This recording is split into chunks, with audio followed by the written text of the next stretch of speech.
क्या होगा जब एक बेटी के सामने खुलेगा उसकी गुजरी हुई माँ से जुड़ा एक चौंकाने वाला राज? क्या बलबीर सर लाएंगे आर्यन और रिया का सच अनिका के सामने, या वक्त रहते आर्यन करेगा कुछ ऐसा जिससे बचा लेगा अपनी और रिया की पहचान?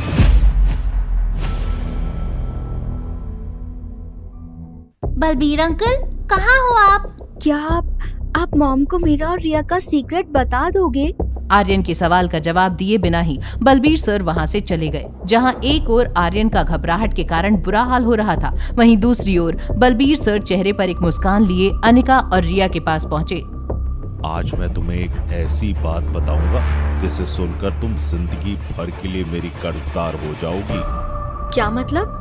बताता हूँ, लेकिन बदले में तुम्हें मेरी एक शर्त माननी होगी। कैसी शर्त? बलबीर सर ये तय कर चुके थे कि वो अनिका को उसके खोए हुए बेटे यानी कि आर्यन के बारे में सब कुछ सच सच बता देंगे। बलबीर सर की बातों से अनिका की बेचैनी बढ़ती ही जा रही थी। तभी अनिका ने वापस से पूछा, आप साफ साफ क्यों नहीं बता देते कि बात क्या है? और रही बात शर्त की, तो जब तक मैं सुन नहीं लेती कि आप क्या बताने वाले हैं, मैं आपकी कोई भी शर्त मानने के लिए हामी नहीं भर सकती। कुछ खास नहीं, मेरी आंखें तरस गई थी रिया बेटी को देखने के लिए। कैसे हो आप बच्चे? मैं अच्छी हूँ। आज आपको मैं फाइट में हरा दूंगी। बलबीर सर, मैं अखाड़े में जा रही हूँ, ओके? अपने शागिर्द को खो देने के डर से बलबीर सर ने अनिका को सच ना बताना ही बेहतर समझा।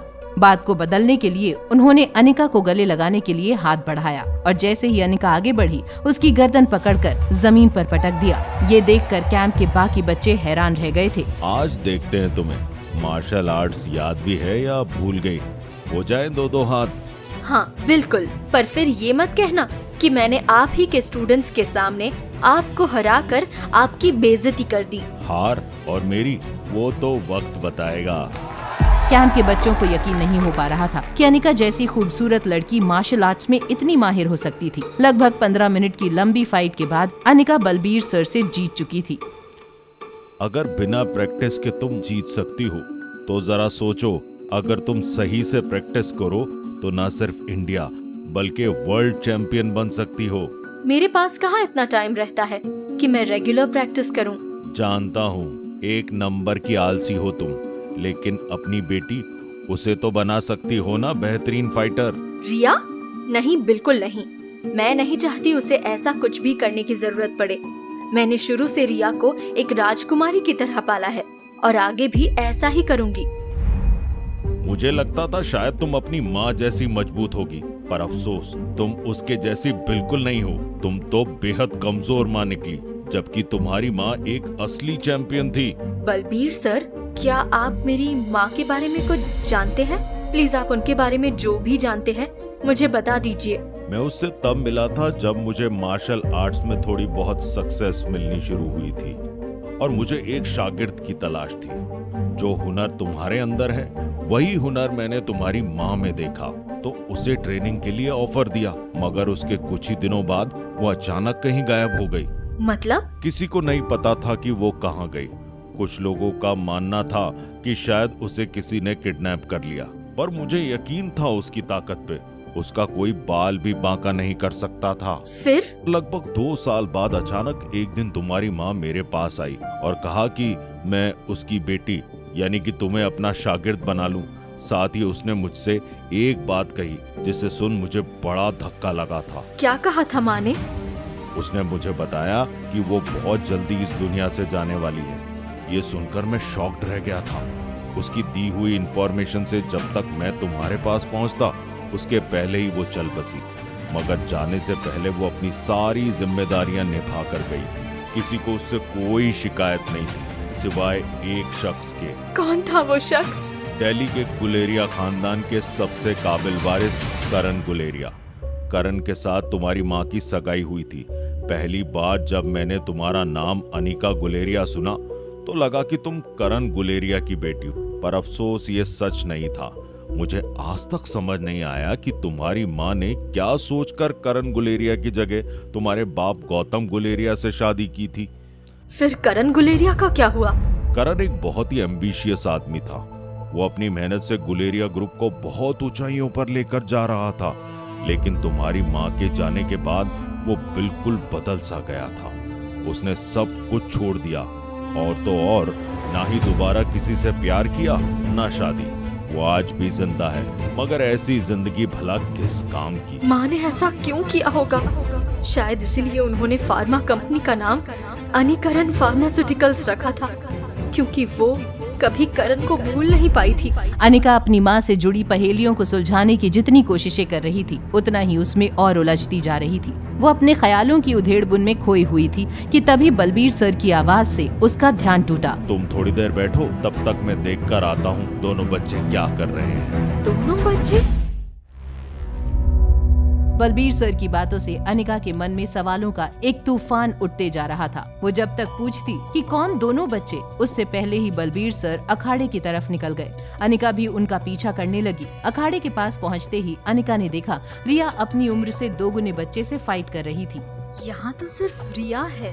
अनिका, तेरी बेटी तो बहुत सुंदर फाइट करती है, बिल्कुल तुझ पर गई है। इसे मैं इंडिया का सबसे अच्छा फाइटर बनाऊंगा। लेकिन रिया को तो मार्शल आर्ट्स बिल्कुल भी पसंद नहीं है। रिया, क्या तुम सच में मार्शल आर्ट्स सीखना चाहती हो?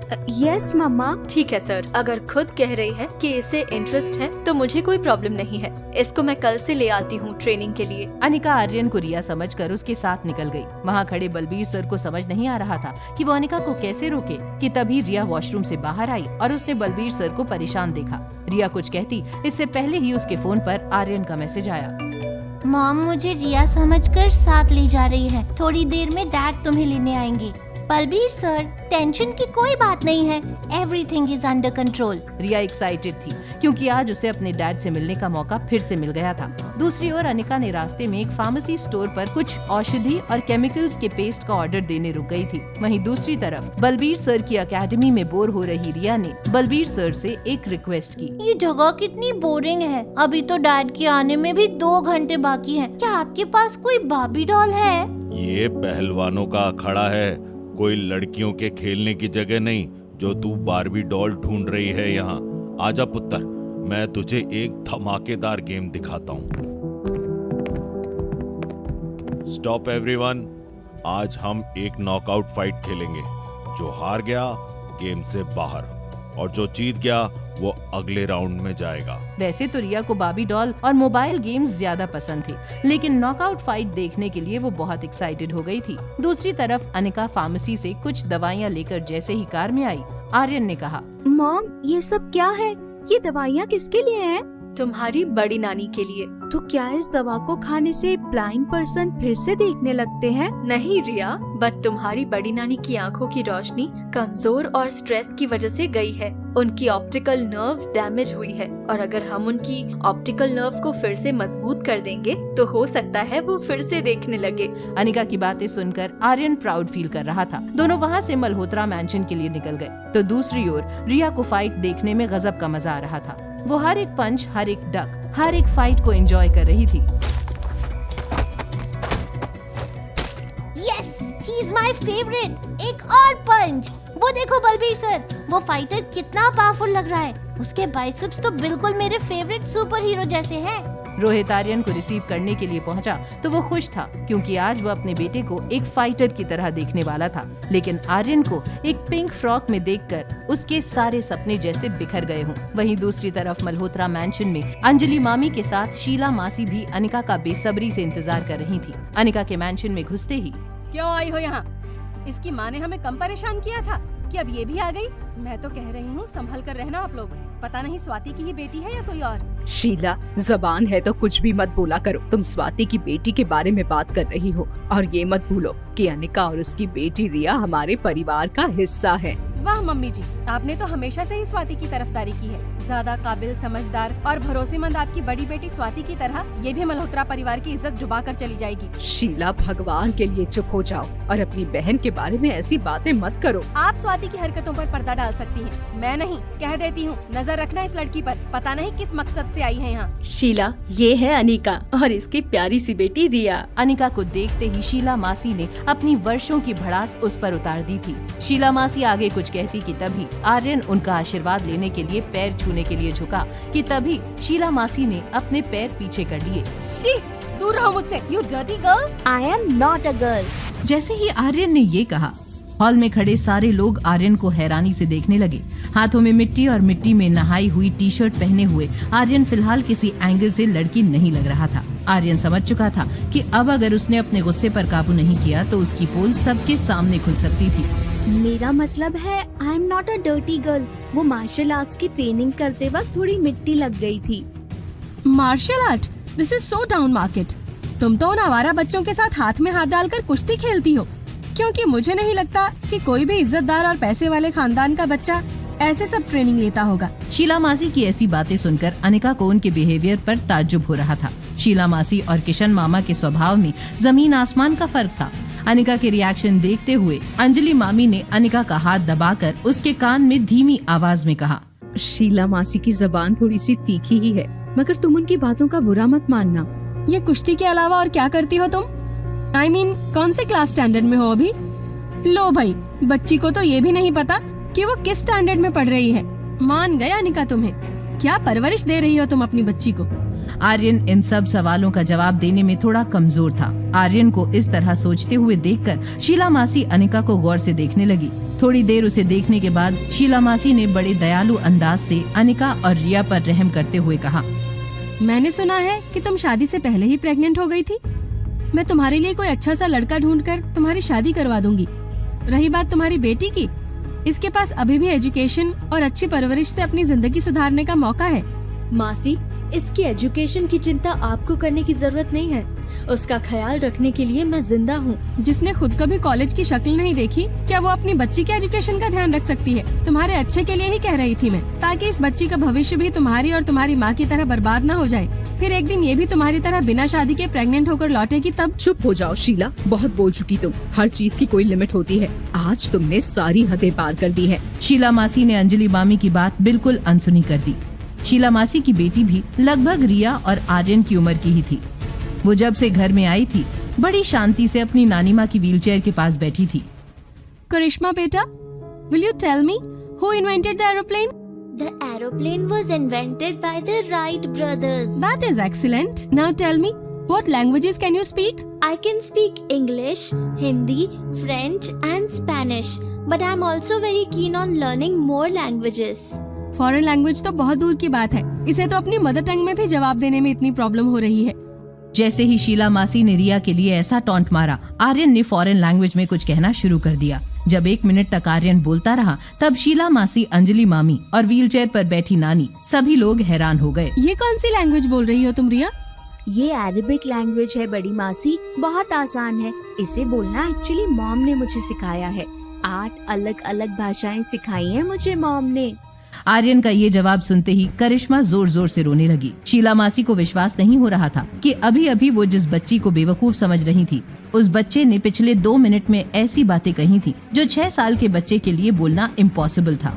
आर्यन ने अपनी बात खत्म करते ही अनिका का हाथ पकड़ा और कहा, चलो हमारे कमरे में जाते हैं।